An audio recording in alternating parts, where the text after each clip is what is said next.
नमस्कार दोस्तों। पजल की तीसरी क्लास के साथ मैं आप सभी लोगों का स्वागत करता हूं आपके चैनल जिसका नाम है एस गार्ड एजुकेशन ग्रुप। जैसा कि आपको पता है कि पजल की एक सीरीज हम लोग चला रहे हैं जिसमें हम लोग मंथ बेस्ड पजल पर जो भी क्वेश्चन बनते हैं उसको हम लोग डिस्कस कर रहे हैं। तो आज मंथ बेस्ड पजल की जो है ये तीसरी क्लास होने वाली है। यदि आपने हमारे पिछले दो क्लासों को नहीं देखा है तो इस वीडियो के डिस्क्रिप्शन में लिंक अवेलेबल है, आप जाके वहां से हमारी क्लासों को देख सकते हैं। जैसा कि क्वेश्चन का जो लैंग्वेज होने वाला है वो इंग्लिश होगा और उसे मैं हिंदी में आपको एक्सप्लेन करके बताऊंगा। तो चलिए स्टार्ट करते हैं आज की class.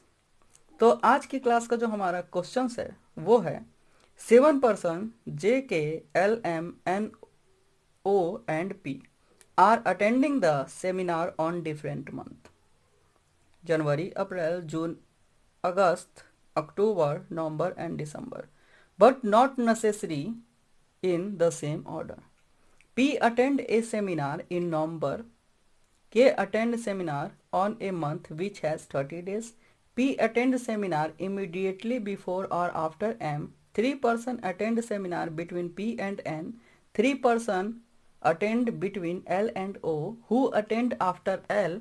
L attend a seminar on a month which has even number of day. ये है पूरा हमारा क्वेश्चंस। तो देखिए इसका हिंदी क्या होगा वो देखिए। 7 पर्सन JKLMNO and P, ये 7 पर्सन हैं जो कि सेमिनार को अटेंड करते हैं अलग अलग महीने में। But not necessary in the same order, लेकिन कोई आवश्यक नहीं है कि सब सेम ऑर्डर में ही हो।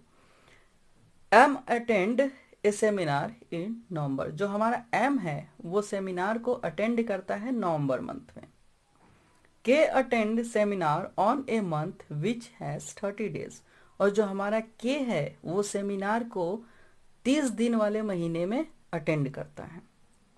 P attend seminar immediately before और आफ्टर एम, और जो हमारा पी है वो या तो फिर एम के पहले या फिर एम के बाद में सेमिनार को अटेंड करेगा। 3 person attend seminar between P and N, 3 person जो है वो पी और एन के बीच में सेमिनार को अटेंड करते हैं। 3 person attend between L and O, और 3 पर्सन जो है वो एल एंड ओ के बीच में सेमिनार को अटेंड करते हैं। हु अटेंड आफ्टर एल, जो कि एल के बाद में सेमिनार को अटेंड करते हैं। L attend a seminar on a month which has even number of day, और जो हमारा एल है वो उस महीने में सेमिनार को अटेंड करता है जिस महीने में इवन नंबर ऑफ डेज होता है। तो इस क्वेश्चन को हम लोग कैसे सॉल्व करेंगे? तो देखिए मंथ बेस्ड पजल है और मैंने आपको बताया हुआ है कि जब भी मंथ बेस्ड पजल आएगा तो सबसे पहले हम लोग क्या करते हैं, एक कॉलम में जितने भी मंथ दिए हुए हैं उसको हम लोग क्या करते हैं, लिख लेते हैं। तो चलिए अगर हम इन सभी मंथ को एक कॉलम में लिखें तो क्या बनेगा,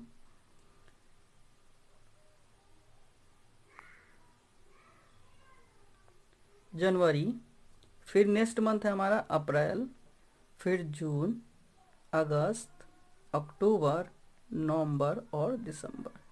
डी ई लिख देते हैं दिसंबर के लिए, एन ओ वी लिख देते हैं नवंबर के लिए, ओ सी टी लिख देते हैं अक्टूबर के लिए, अगस्त के लिए ए जी का यूज हम लोग कर ले रहे हैं।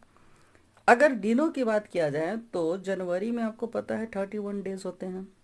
इसी तरीके से अप्रैल में आपको पता है 30 डेज होते हैं, उसके डेज को सामने लिख दीजिए। जून में आपको पता है 30 डेज होते हैं, अगस्त में आपको पता है 31 डेज होते हैं, अक्टूबर में आपको पता है 31 डेज होते हैं, नवंबर में आपको पता है 30 डेज होते हैं, दिसंबर में आपको पता है 31 डेज होते हैं।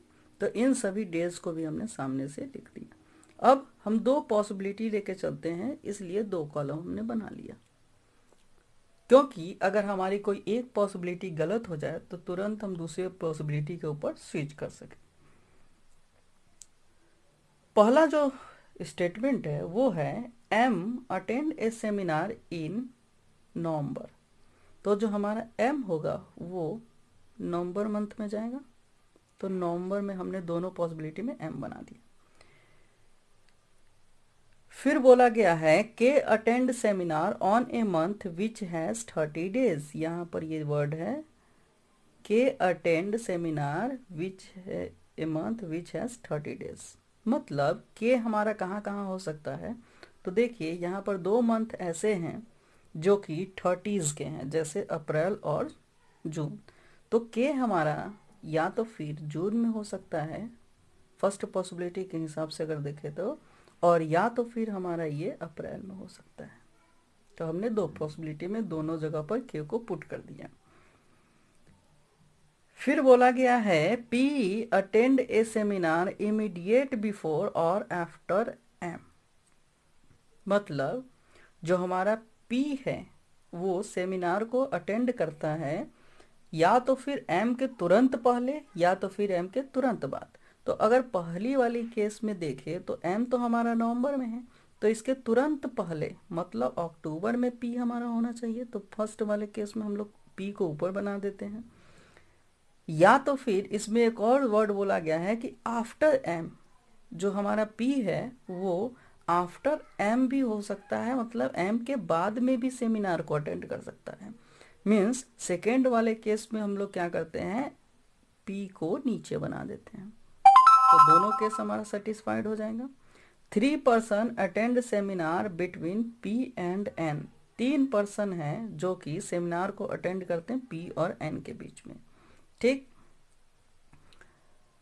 पी और एन के बीच में। तो 3 पर्सन जो सेमिनार को अटेंड करेंगे, तो हम लोग क्या कर सकते हैं, अगर पहले केस के हिसाब से देखा जाए तो जो सेमिनार होगा वो कैसे होगा, 3 पर्सन बोला गया है।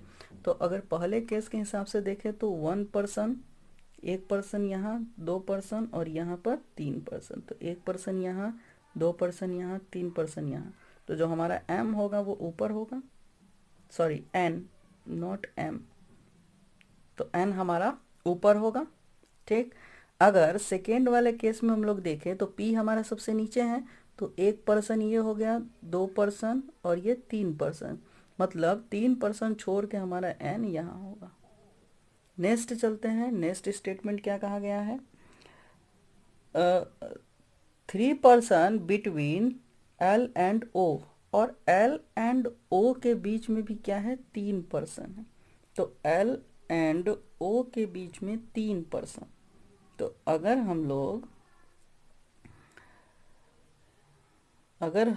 यहाँ पर ये करें, अगर हम लोग ये देखें कि अगर 3 पर्सन है एल और ओ के बीच में, तो अगर हमारा एल यहाँ होगा तो 3 पर्सन ओ के बीच, एल और ओ के बीच में। तो अगर एल हमारे यहाँ होगा तो 1 2 3 पर्सन ओ के बीच में यहाँ हो जाएगा।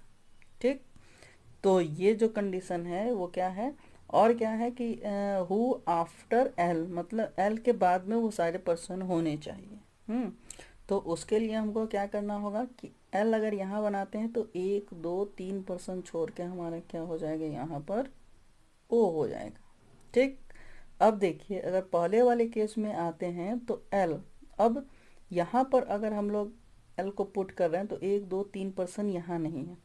अब एक कंडीशन यहाँ से एक और हो सकती है, कौन सी, तीसरी कंडीशन में हम लोग ये कर सकते हैं कि अगर एन यहाँ पर हो, ये स्पेस खाली ही हो, और ये जो के है वो हम ऊपर कर दे, मतलब के को तो 30 मंथ वाले में सेमिनार में अटेंड करना है। तो हो सकता है जो के है वो अप्रैल में जाए, तो यहाँ पर एल हमारा हो जाएगा, और जब एल हमारे यहाँ पर हो जाएगा तो 1 2 3 पर्सन छोड़ के, 1 2 3 पर्सन छोड़ के हमारा ओ हो जाएगा।